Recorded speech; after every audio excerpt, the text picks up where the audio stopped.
Hi guys, I'm Kasha. Welcome to the channel, and as always, welcome to our coffee times to discuss books, to discuss horror. And today I bring you what I call a small book haul because I only have around 24 books to show you. It's coffee time. So since my last book haul, I have been what I would like to call behaving. I've not been ordering as many books, also because I want to save a little bit and see if we are gonna go on holidays this summer as well. I'm probably gonna visit my parents in Spain again during August, which is my birthday month. So I've been controlling myself a little bit, but of course I still ordered a couple of things. But I also know that there are still many books coming out really soon that I have high on my list of books to get, you know, by authors and things like that. So I just wanted to make a quick haul now that I have around 24 books, which is manageable, and show you the things that I have been collecting. And let's start with the books that are non-horror. So the only book that I have recently picked up at a flea market, which I have to go back to flea markets and secondhand stores, but the last thing that I picked up was The Alienist by Carr. So I only paid like €1 or 50 cents for this, and I wanted to grab it because I really want to read it before I watch the show. I've had the show on my watch list for a long time. This is based on the 1800s in New York, and I believe there is a killer on the loose, and they hire this guy that it's kind of like a profiler, I guess, like an alienist it's called, and he has to figure out who is killing the people, something like that. I just didn't want to get into the show because I wanted to read the book first. I've heard it's a really good book, and this is a historical mystery thriller. So yeah, I'm really excited. Next I have Gallant by Schwab, and if you have been following me for a while, you know that I really do enjoy Schwab. It's one of the only kind of YA fantasy authors that is an out to buy for me. I just really like her stories and how dark they are most of the time. This one I believe is fantasy with some horror in it, so I'm extremely excited about it. And I still have not read Aldelt, but it's okay, it's okay. I'm behind in a lot of things in life at the moment. But this one is about Olivia. She has grown up in this boarding school for girls, and she receives a letter to go back home. And when she goes back home, apparently there's a lot of things that she didn't expect, and one of them is that she's able to see some kind of ghosts or something like that. I'm not 100% sure. I want to go into it without knowing too much, and I haven't read any reviews or anything. I just want it, you know, to be a surprise for me. But I absolutely love this cover and this edition. It is just stunning. Now let's talk about a book that I'm probably one of the last people on earth to actually read it, and that is The Martian by Weir. And this is a book that I've been meaning to read for the longest time. It kind of intimidates me a little bit as well because I do think there's a lot of like science talk in the book, and I've avoided the movie. I haven't seen any spoilers about the movie. All that I know is that it is about a guy that is one of the first people to go to Mars, to mission to Mars, and he somehow gets stranded there. He's the only one left, and he needs to survive in this hostile planet where there's basically nothing.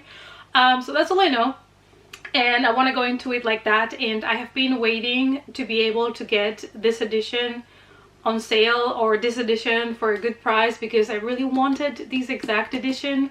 I'm one of those weird people that sometimes there's a book that I want, but it has to be that specific edition, otherwise I don't want it. It's really weird. It's really weird, but for certain books I want specific editions and I just wait until I can get them. So yeah, I finally grabbed it, and I'm really excited because I really want to read this one. And the last non-horror book is another YA fantasy. It's part of a series that I really loved and enjoyed and I need to catch up with, and that is number 5 on the series of Miss Peregrine. It is The Conference of the Birds by Ramson Riggs. I just really enjoy it, and I absolutely, of course, love all the old photographies that are included in the book. If you don't know what the series is about, it's just about these children that live hidden from society because they have these special powers. And yeah, if you love like creepy stories with children and superpowers, I feel like you could give it a go. I just was captivated by the kids and the story in the first book, and I just kept reading, and so far I'm still enjoying it. So I need to get to book 5 soon. Now let's go to the thriller. So I have 2 thrillers, a regular one and a more mystery horror thriller. So the first one is The Night Shift by Alex Finley. I haven't heard too many people talking about it, but when I read the synopsis, I knew I had to grab it. This takes place it starts in 1999, and it's New Year's Eve, and there are 4 girls, 4 teenagers working the night shift at a video store, and they get attacked and only one of them survives. 15 years later, in the same town, in an ice cream store, I think, also again 4 teenagers get attacked and only one of them survives. So that was all I needed to read for me to be really intrigued and interested in this one, so I hope to be able to get to it soon. And the mystery thriller that is a little bit more on the horror side, it is one that I have talked about already a lot as well in this channel, and that is Echo by Thomas Aldelt. I probably butchered that, and I should start learning how to pronounce that since I live in the Netherlands now, and this is a Dutch author. So yeah, maybe next time I got it for you. But this one is about 2 guys that are kind of journalists, reporters investigating a mountain, and something happens. There's an accident. One of them wakes up in the hospital after a coma, and he claims he doesn't know what happened in the mountain, but he does. So what happened to these guys? Is the other one dead? I'm really interested because I really loved the author's other novel, Hex. I thought it was a really interesting take on witches and cursed towns. So I'm really excited to see what he did with this one. Now let's go to the horror books. Let's start with middle grade horror, and I'm still trying to complete some collections. So one of them is the Creep Over series. So I have here some random volumes. When I find them for cheap, because I have them on my watch lists, then I just grab them as I see maybe the price drops down or things like that. Sometimes it's half the price, and then I will just jump on it and get it. So I have here number 14, which is called Off the Wall, and it's kind of Egyptian themed. I have here number 16, The House Next Door, which probably a haunted house. So, you know, the topics of these seem to be fairly, you know, expected, but they're just a lot of fun. Then we have number 19, The Terror Behind the Mask, and it seems like somebody's going into the basement. Then we have number 20, Will You Be My Friend? Possibly a ghost story. And number 22, it spells zombie, which basically zombies. So all of these are super fun, and they combine what you expect when you're, you know, a kid, like sleepovers and horror stories like Tales Told at the Campfire, things like that. They're a lot of fun, so yeah, I want to keep collecting the series and read more and let you guys know what I think of them. And then I grabbed 2 books from the Creeper series, which is another one that I'm trying to complete. I have here number 3, called The Grave Digger, and it just looks so cute. And these ones are by Edgar J. Hyde. And the other one that I grabbed is number 8, which is called Ghost Rider. And I mean, the covers are just so adorable. I just cannot wait to dig into this ones because I have not read any of these yet, so maybe I'll make a marathon reading all of the ones that I own to let you guys know what I think of them. Then I have a middle grade book that I'm really excited about because it is based on Halloween night, so I'm gonna reserve this one for October. And I saw Cameron Chaney from Library Macabre recommend this on his Instagram, I believe, so I just jumped straight to get it, and that is The Time Watchers by Robbie Miles. I believe this is also self-published, so you know, I just also want to support authors. And this one is about 3 kids that are best friends. It's a trio, and they are really planning to have a big, nice Halloween sleepover with treats and everything nice, and something happens and one of them disappears, I believe, and then they have to go look for him. I'm really excited because this is gonna be perfect and spooky for Halloween night, so this is definitely one that I am reserving for October. In the last middle grade spooky read that I picked, I just could not resist this cover, and it is this one here called Whispering Pines by Haiti Lang and Katie Bartkowski. And it is about a couple of kids that live in a town that's a little bit shady. It's a little bit not normal, I would say, because there is even a business about finding ghosts. So apart from this ghost hunting business that we have in this town, some kids go missing. So, you know, we're gonna have to investigate. We're gonna have to figure out what happened to them. So I'm really stoked for this one. Now let's move to YA horror, and I have here a couple of books from the Fear Street series, which I'm also trying to complete, even if it's like newer re-releases, because I just want to be able to read the stories. So the first one that I picked up is Broken Hearts. This is super chiller. I think it's volume 44, and it is all about Valentine's Day. So obviously I missed it this year. It's too late. It's too late to apologize. But I'm gonna keep it for next year's Valentine's Day. Hopefully I don't forget that I have to read this one for Valentine, because I feel like it will be the perfect read then. Then I got Halloween Party, which I think this is a re-release because the original cover is much nicer, but at least I can read it this Halloween. I'm trying to collect a couple of new reads for Halloween, since most of the things that I own that are based around the season I have already read, so I need new materials for this year. So yeah, this is based obviously on Halloween night. And the last one that I have is The Wrong Number, which I've been so excited to get this one, obviously, since the Fear Street movie trilogy on Netflix. This is one of the books that you can see at the store, at the bookstore. I think it's in the first movie at the very beginning, so I was really excited to get it. And it is basically what happens, you know, in the movie and what happens in Scream. There is this phone call, like a prank. They think it's a prank, but is it really? So yeah, really excited to read this one, because I also have not read it.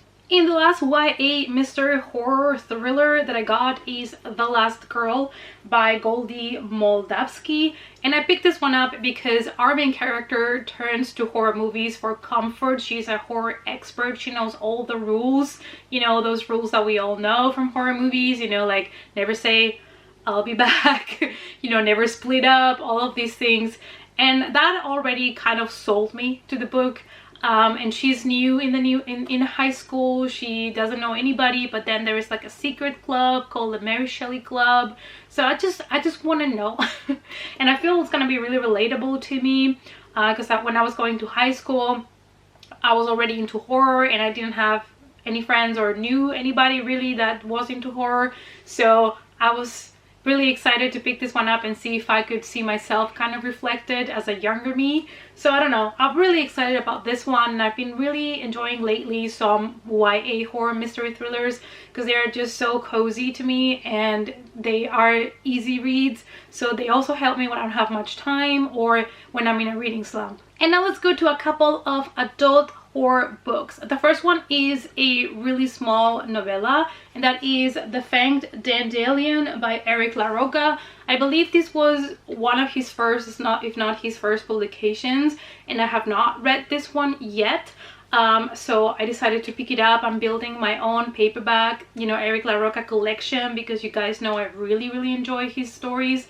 And these are kind of like short, more poem format stories, and they come with really cool illustrations as well. So this is going to be a really quick read for me, but I'm really excited to see what stories he had to offer at the very beginning of his career. Then I grabbed a new release from 2022 because the cover and the story, I just had to get this one, and that is The Doctor's Demons by Maria Abrams. And this is about a psychiatrist that, you know, her expertise is to treat children, also children that have inner demons. And she thinks she's really good at her job until she meets this new kid, Elena, and apparently the demon inside of her is way too strong. However, she manages to get that demon under control, but then she meets her next challenge, which is a kid called Lucas, and will she be able to also exorcise his demon? So what I get from the synopsis is that it is a psychiatrist that basically is performing exorcisms so in children. So I'm really excited about this one. The next book, I actually got this one because I wanted to read it for a monthly read along of the book.